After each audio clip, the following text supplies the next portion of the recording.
Donald Trump continues to sit alone in Palm Beach, stewing in his own failures, trapped with the wreckage of his policies and the reality that the American people have rejected him. This is a man watching his relevance collapse in real time. Americans have shown resilience. They have stood up to what can only be described as a gangster-style political operation, and they've had enough of it.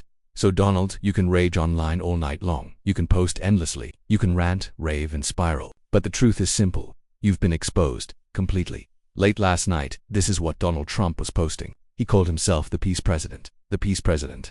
That claim alone shows how detached from reality he has become. You've created more global instability than at any point in recent history outside of the eras leading into World War I and World War II. You invent fake peace deals so you can brag about them online.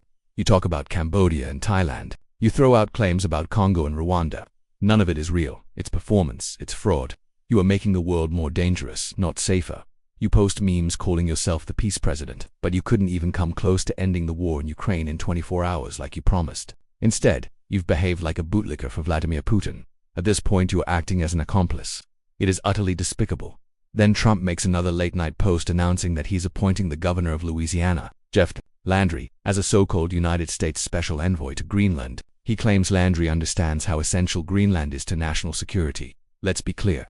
Jeff Landry is a reckless extremist. Anyone who has listened to him speak knows exactly what that is, and this move is not symbolic. It is provocative. It is an implicit threat toward Denmark. Trump has openly talked about seizing Greenland before.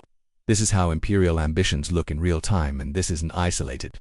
Trump continues to escalate tensions with Venezuela, sending U.S. military forces to seize oil tankers off its coast, sanctioned or not. This is about provocation.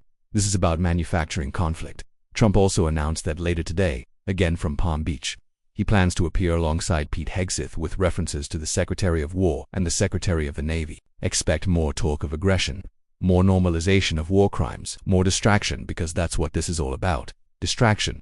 Trump wants to bury the story of the Epstein files. The cover-up that occurred on Friday violated the Epstein Transparency Act. Every move this regime makes exposes how deeply involved they are in hiding a child sex trafficking operation and shielding themselves from accountability. Look at the emails Trump sent throughout the night. I subscribe so you don't have to. One email claims he's about to sign you a tariff check. He even asks if your name is spelled correctly. There's a photo of him holding $100 bills. But when you click the button, you're asked to send him $1,000 or $3,000, and you're locked into recurring payments. This is what he does to his own supporters. Americans are suffering right now, in red states and blue states alike. Prices are rising. Inflation is real, despite Trump claiming he magically fixed it. He manipulates data. He fabricates numbers. He uses Black Friday sales as economic proof. It's all a scam. People are living paycheck to paycheck. They're being psychologically tortured by impossible choices: rent or healthcare, medicine or food. Housing is unaffordable. Healthcare protections are being stripped away as MAGA Republicans refuse to extend Affordable Care Act subsidies. Insurance premiums are exploding. People simply can't afford to survive under this regime, and yet Trump tells them, "We'll give you money back," while demanding they pay him first. That's not leadership. That's a con. Then there's another message Trump sent. This one is real. He writes that he is alone and in the dark.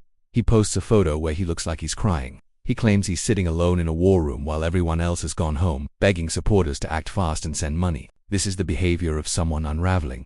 He then posts that inflation has dropped to 2.7%. Again, it's a lie. This is the same man found civilly liable for fraud, the same man convicted on 34 felony counts, the same man who manipulated property values and business records. Now he's doing it to the entire economy, and the American people are the victims. Even Republicans are alarmed. After Trump's recent speech in North Carolina, GOP operatives admitted it was a disaster. He bragged about knowing the difference between a giraffe and a hippopotamus. He talked about Melania's underwear. He rambled incoherently. It wasn't just offensive, it was disturbing.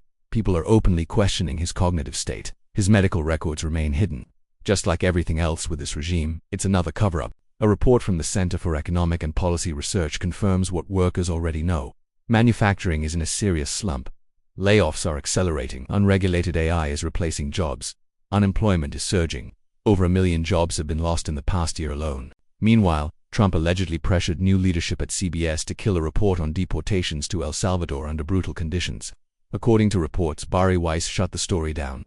Another cover up. And remember when Trump claimed U.S. strikes obliterated Iran. Now Israel is warning that Islamic Revolutionary Guard Corps' activity may signal an imminent attack. Sources told Axios the threat is real. Here we go again. So what are Republicans focused on? Healthcare, wages, housing? No. Speaker Mike Johnson is talking about building statues of Charlie Kirk. Then J.D. Vance declares mission accomplished, claiming white Americans no longer need to apologize for being white. And finally, Trump's former defense attorney, Todd Blanche, now a senior DOJ official, refuses to explain why Ghislaine Maxwell was moved from a maximum security prison to a minimum security camp near Texas A&M University shortly after he interviewed her. Everything is a cover-up. These people are pathetic.